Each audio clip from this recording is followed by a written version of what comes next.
Governments around the world tell us that at least 3/4 of all cancer is lifestyle created. I'll bring it up. It's more than that. Because the cesspool that we live in is something they can't measure. They can't measure the cesspool. What they do know is that if you eat animal fat, as my colleague Dr. Colin Campbell showed us, this is what happens if you eat dairy food, cheese, yogurt, kefir, all of this crap they try to tell you is a health food. And here's what happens if you eat steak and chicken. My friend who's now passed, Dr. Virginia Livingston, did a half a century of work showing you out of all meats, chicken caused more cancer than any. And get on Virginia Livingston, look up her brilliant work, 5 solid decades of unshakable truth. Now, how many of you heard of Virginia Livingston before this? Okay, one person in the room. Now, why don't we know? Why don't we take these brilliant people, some of them who are awarded the highest levels of scientific nobility in the world, some I've mentioned tonight, and put them on national television in Canada and around this planet 24 hours a day until people wake up. Because there's no money in doing that. And you are controlled by a lot of industries, but the 2 major controlling industries are the ones that have us by the gazoons.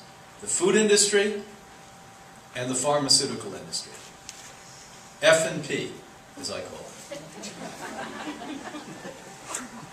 The so-called food they're putting out today, I wouldn't feed to an enemy, this food.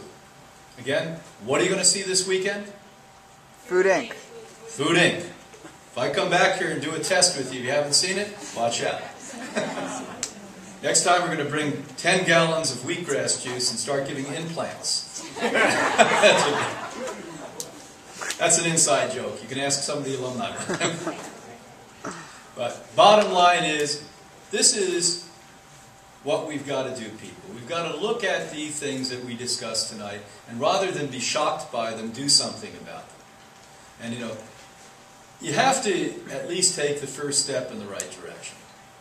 I'm not saying all of you today are ready to or emotionally stable enough with one lock, stock, and barrel to say I'm going to do this 100% tomorrow. I wasn't when I began this, I'll tell you that now. I thought I was. But you keep falling back. If you're sick, you better do that. If you're sick, you don't have an opportunity not to do this, unless you want to die. If you believe in reincarnation, maybe you can do it the next time around. That's why I try not to believe in that. I want to do it this time around. So, bottom line is, say, okay, I'll do this over the next year. Now, when I'm in France, I learned about that. And my good friend Jacques Cousin, who came to us back 15, 18 years ago, healed AIDS and became a major authority on raw food, not only for AIDS, but in the French-speaking community. Written lots of books, speaks all over the world. And when I would come over to Paris, I'd do the real American kind of, what the hell, everyone get up there and do your thing. And he finally pulled me aside the second year and said, you can't do that in France. Don't tell them what to do, they'll never do it. He said, the word we love here the most is possibility. So I learned this in France, and it works, by the way. I said, you take a year, put 1 year up there, and if you really live on the worst Canadian diet there is, you get up in the morning and you fry about, a half a kilo of Canadian bacon, and you put oil on top of that, corn oil or something, and then you put, your potatoes on top of that. The only healthy thing is paprika, you stick a little bit out. I know these Canadians. Then you have lunch meat. You should know with that name it couldn't be good for you. Lunch meat. Don't even give it a nice name. Before I stopped eating all that stuff, I put, slews of that, like half a pound of that lunch meat on there. And I always like the best quality, salami, bologna. They have the nostrils and the anal opening of the animal. Cancer tumor. Put a little garlic in there, you wouldn't know the difference. It wasn't bad enough in my life I liked salami. I used to fry salami. And what? Crisco. What is Crisco? I haven't figured it out yet. It never dies. My mother would always say, oh, it doesn't have to go in the refrigerator. Of course not. It's an inanimate object. God, our our body should have been pasted to the... It's crazy. So I know it. But in France I learned comme ci, comme ça. You know what that means? A little this way, a little that way. So we put a year up there, and if you eat the worst Canadian, or in there it's French diet. Oh, the French eat the best diet. We have fondue.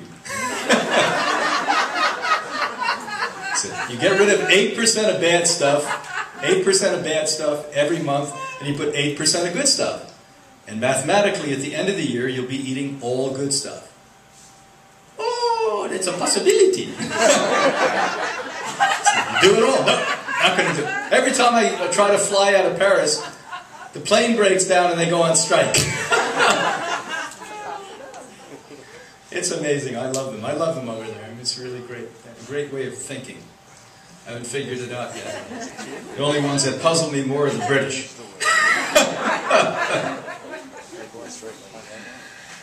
So now what we're going to do the rest of tonight is let you ask questions on any subject that you want to ask. I may not know the answer, but you can ask the question.